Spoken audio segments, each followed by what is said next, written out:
वाली स्टोरीज। 6 साल हो चुके थे, लेकिन अब भी उन दोनों की बिल्कुल नहीं बनती थी और इसका कारण था केशव का शराब पीना।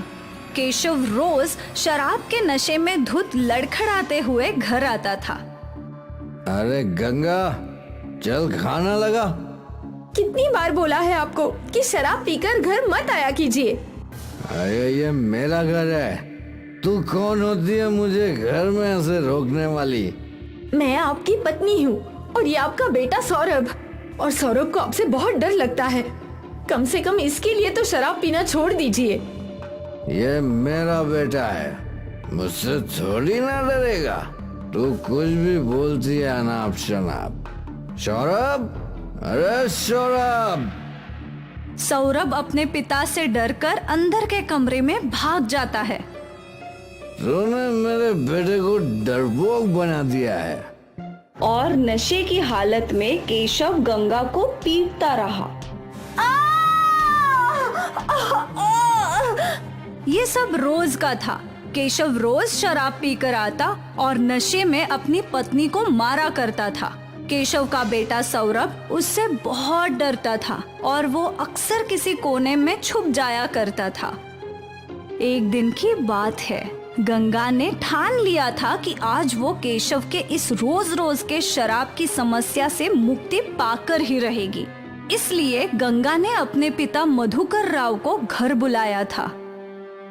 पिताजी, अब ये रोज का हो गया है। ये खूब शराब पीकर आते हैं और मुझे मारते पीटते हैं। अब तो सौरभ अपने पिता से डरने लगा है। तू चिंता मत कर, मैं दामाद जी से बात करूंगा। बाप बेटी केशव के घर लौटने का इंतजार करने लगे। कुछ देर बाद केशव आया, पर वो नशे में धुत था। अरे गंगा, अरे ससुर जी, आप कब आए? गंगा, अपने पिता की अच्छे से ख्याल रखो, उन्हें अच्छा अच्छा खिलाओ पिलाओ। मैं खाना पीना खाने नहीं, बल्कि आपसे बात करने आया हूँ दामाद जी। मुझसे बात करने? किस बारे में? आपकी इस रोज रोज की शराब की आदत के बारे में।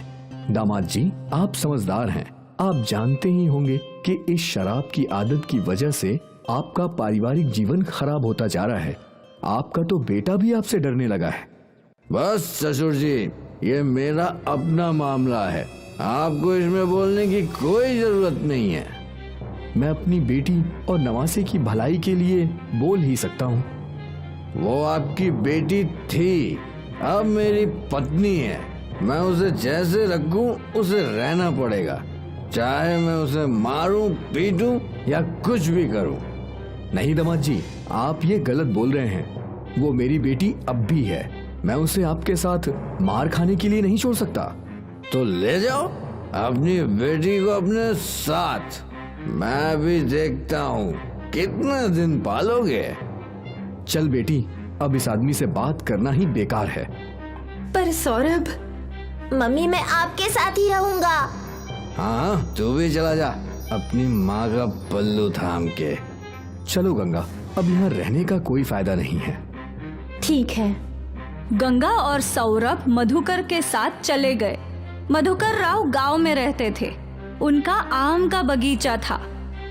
नाना, इतने सारे आम, ये सब तो मैं खाऊंगा। हाँ हाँ, खा लेना, ये सब मैंने तेरे लिए ही तो उगाया है मेरे लाडले। सौरभ नाना के घर पहुंचकर बहुत खुश था, पर गंगा परेशान थी। वो खर्चे का सोच रही थी। पिताजी, मैं यहाँ आ तो गई, पर मेरी वजह से आपका खर्च बढ़ जाएगा। इन आमों को बेचकर जैसे तैसे आपका गुजारा हो रहा था, अब हम दोनों का भी बोझ आप पर आ गया। अब सब कैसे होगा? इतना मत सोच गंगा, वो ऊपर वाला है ना, वो कोई ना कोई रास्ता निकालेगा ही। मैं खुश हूँ कि तुझे उस शराबी पति के साथ रहना नहीं पड़ रहा है। भगवान सब ठीक कर देगा। ठीक है। गंगा ने घर का सारा काम संभाल लिया। अब मधुकर राव सारा समय अपने आम के बगीचे में रहते थे, अपने नवासे के साथ बातें करते। नाना जी, वो पेड़ आपने कब लगाया था? वो पेड़ शायद जब तेरी माँ तेरी उम्र की होगी तब। बाप रे, और वो सबसे बड़ा वाला? वो मैंने नहीं लगाया बेटा, वो तो मेरे पिताजी ने लगाया था, मेरे भी जन्म के पहले। मतलब वो आपसे भी बड़ा है? हाँ। तभी गंगा सबके लिए चाय और नाश्ता लेकर आई। अब बस हुआ आप दोनों का, थोड़ा नाश्ता कर लीजिए। अरे गंगा, काफी दिन हो गए तेरे हाथ की वो स्वादिष्ट चटनी खाए हुए। देख, आम भी कच्चे हैं, वो चटनी मिल जाती तो मजा आ जाता। ठीक है पिताजी, आज बनाती हूँ, शाम में ले आऊंगी। अरे वाह। मधुकर और सौरभ चाय के साथ नाश्ता करने लगे। गंगा रसोई लौटी और वो मसालों से चटनी बनाने लगी। कुछ ही देर में उसकी चटनी तैयार हो गई। अब ये तैयार है। गंगा चटनी लेकर बगीचे में लौटी तो वहाँ मधुकर के 2 दोस्त भी थे। पिताजी, चटनी बन गई है। अरे वाह, इन दोनों को भी खिलाओ। ठीक है पिताजी। गंगा ने 2 कच्चे आम काटे और उन्हें चटनी लगा दी और सबको परोसा। कच्चे आम का स्वाद लेते ही अरे वाह, ये तो बहुत अच्छी है, चटाकेदार। मैंने कहा था ना, मेरी गंगा बहुत अच्छी कच्चे आम की चटनी बनाती है। हाँ भाई, अगर ये कच्चे आम की चटनी बनाना शुरू कर दे तो हाथों हाथ सब खत्म हो जाएगी, लोग दीवाने हो जाएंगे। हाँ हाँ बिल्कुल। ये बात सुनकर गंगा सोचने लगी। वैसे भी मैं खर्चे का सोच ही रही थी। अगर कच्चे आम बेचकर मुझे पैसे मिले तो हमारी सारी समस्याएं दूर हो जाएंगी। क्या हुआ गंगा? पिताजी, मैं सोच रही हूँ कि जैसे काका ने कहा, कच्चे आम का व्यापार ही खोल लूं। कम से कम कुछ तो कमाई होगी। वैसे आइडिया बुरा नहीं है, मैं भी तेरा साथ दूंगा। और अगले ही दिन से गंगा ने मार्केट में कच्चे आम का ठेला लगाया। उसके ठेले पर कच्चे आम देखकर, ये कच्चा आम कितने का है? 15 रुपए प्लेट। मुझे 1 प्लेट देना। गंगा ने उस औरत को 1 प्लेट कच्चे आम दिए और 15 रुपए ले लिए। वाह, इतना स्वादिष्ट कच्चा आम मैंने पहले कभी नहीं खाया। इसके बाद कई और ग्राहकों ने गंगा के कच्चे आम की तारीफ की। पहले ही दिन गंगा के कच्चे आम मशहूर होने लगे थे। शाम तक सारे आम खत्म हो चुके थे। गंगा ने ठेला बंद किया और अपनी पहली कमाई देखकर वो बहुत खुश थी। वो खुशी खुशी घर लौटी। कैसा था आज का दिन? बहुत अच्छा पिताजी, लोगों को मेरे कच्चे आम बहुत पसंद आए। कितने सारे लोगों ने मेरी तारीफ की। और तो और ये देखिए, आज की कमाई। अरे वाह, मुझे यकीन था तू कर ही लेगी। आज के सारे आम खत्म हो गए पिताजी। मैंने और कच्चे आम तोड़ के रखे हैं, पर अगर ऐसे ही चलता रहा तो हमें कच्चे आम बाहर से खरीदने होंगे। भगवान करे तेरा नया व्यापार खूब फले। धन्यवाद पिताजी।